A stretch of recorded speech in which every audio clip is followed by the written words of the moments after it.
떨려와 자꾸 미안 네 앞에만 서면 난 너만 보면 이게 아닌데 내 맘은 그게 이런 게 아닌데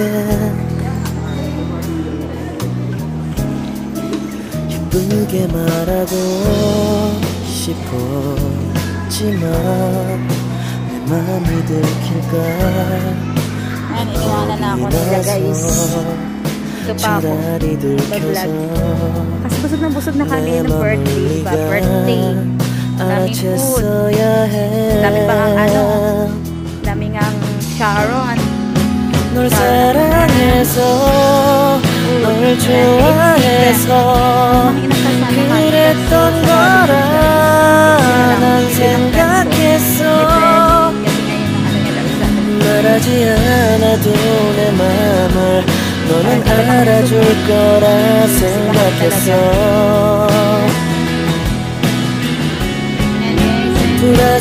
돌아서버린 너를 보면서 후회하면서 아무 일 없는 척 울어도 괜찮은데 아직도 사랑은 안 서투른가 봐 Hindi ka naman nanonood yung paano ko ng starring hindi ka naman nanonood 너와 멀어질까 봐 9-2 아무 말도 못했어 kunin namin yung aming order na libre ng aming friend 9-2 내 맘은 그게 prepare 이런 게 아닌데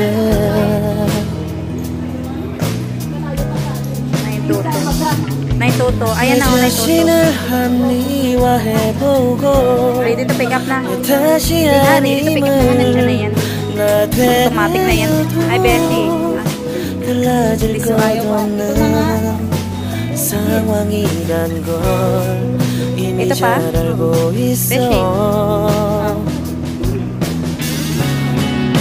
널 사랑해서 널 좋아해서 그랬던 거라 난 생각했어 말하지 않아도 내 맘을 너는 알아줄 거라 생각했어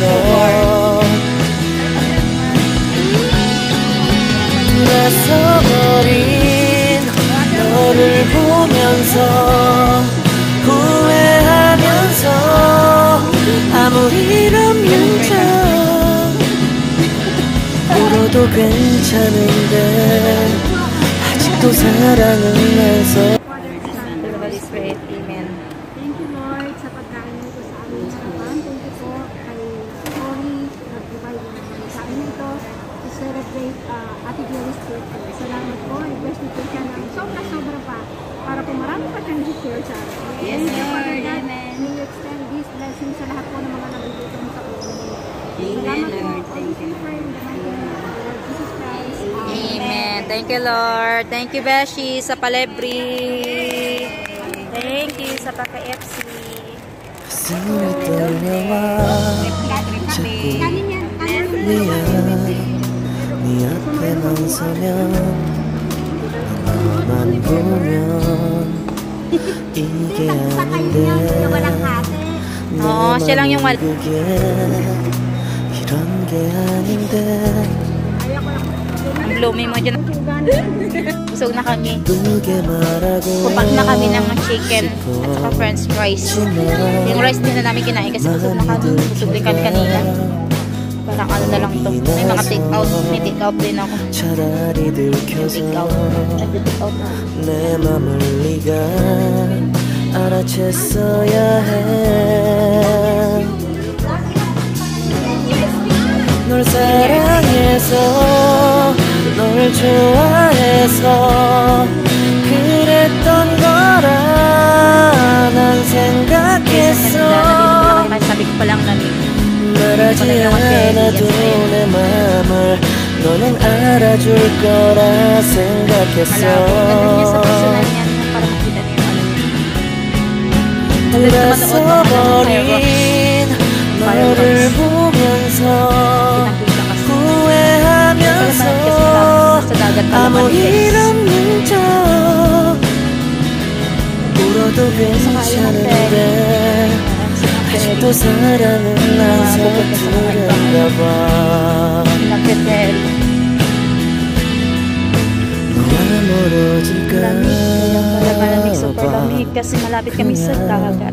아무 말도 못했어 난 너에게 이게 아닌데 내 맘은 그게 이런 게 아닌데 Ganda ng view. Ang ganda ng view sa gabi.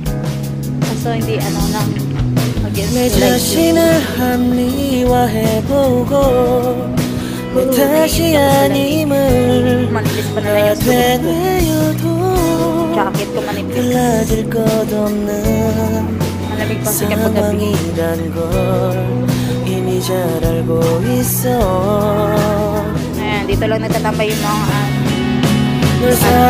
Sino-sino na sa inyo ang familiar or narinig na or may information na about the 5 love languages? 5 language. Languages. Yun yung Greta. Okay, who's Greta? Okay. Ang konti, parang 2, 3, 4 lang. Alright, so can I allow me to give you a very brief information about the 5 love languages? Okay. Actually, it is a book. Isang aklat ito, and this is authored by an American author. He is a counselor, he is a pastor from America, and even a host of a talk show, TV show, by the name of Dr. Gary Chapman. Dr. Gary Chapman, you can Google that, and of course it's a book, so it may not be available as an e-book, you have to buy it, but just to give you a background. So ano ba itong 5 love languages na ito, and why did he come up with this? Dahil, sabi niya, this was actually published in 1992. And prior to the publication of this book, what motivated Dr. Chapman to write this is that in the course of his counseling sessions, he noticed na mayroong trend yung mga spouses. Siyempre, nagsimula yung mga mag-asawa, humihingi ng counseling kasi yung mga problema, parang gano'n. So nakita niya, may trend na bakit gano'n? Ang dami nilang misunderstandings in the way they express or they receive love. Alright? So, sabi niya, ano kayong dahilan? Bakit gano'n? Bakit nag-uusap naman? Ganyan. So, until he came up with a framework, yung 5 love languages. At ito ay ang mga sumusunod. I think si Sister Dali knows it. Parang siya yung nag-comment. And Sister Mine. Yeah. Ang una is service, compliment, at saka yung service, compliment. Actually na, marami na to, pero give, okay. and then Alright. Tama siyang tatlo nun. Oo, sige. So, ang sabi, dun sa libro, number 1 daw, yung words of affirmation. Yeah, affirmation. Compliment. So, familiar kayo nun. Words of affirmation. Words of affirmation. Yes, na-appreciate kita. Kasi talaga, ano ba yung acts of service? You serve. You serve.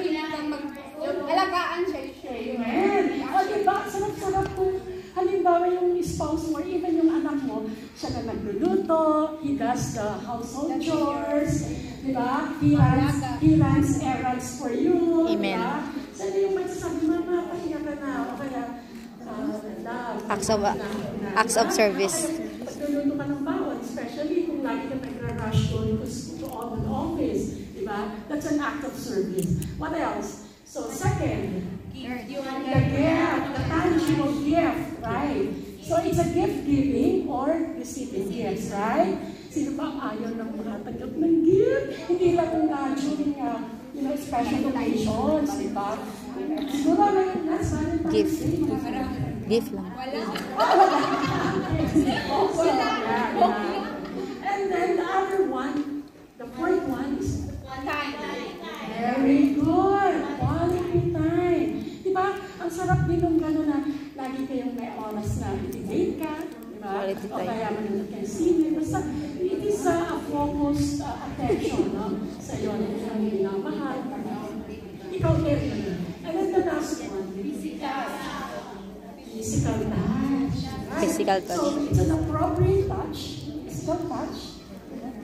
It can be hugging, katulad natin. It's our culture here to hug, to kiss, beso-beso.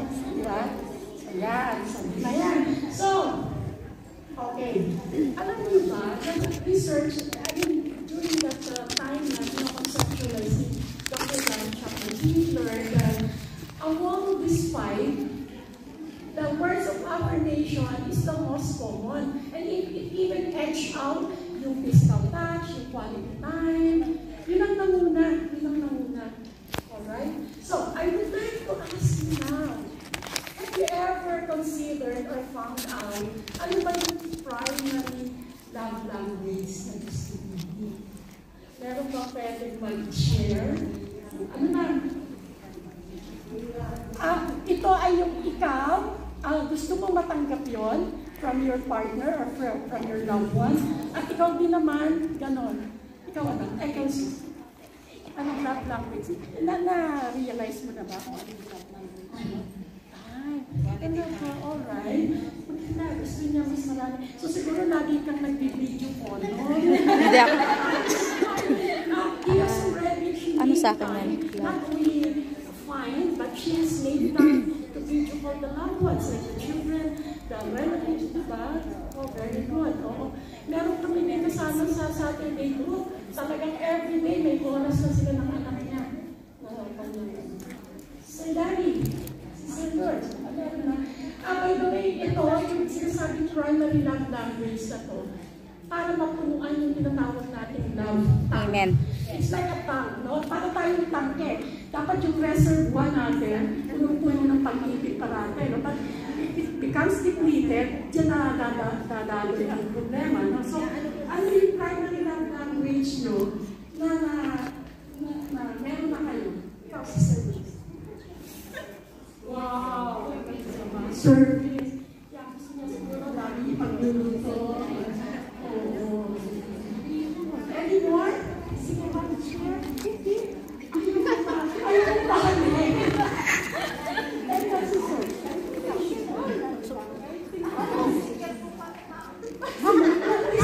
Kay single.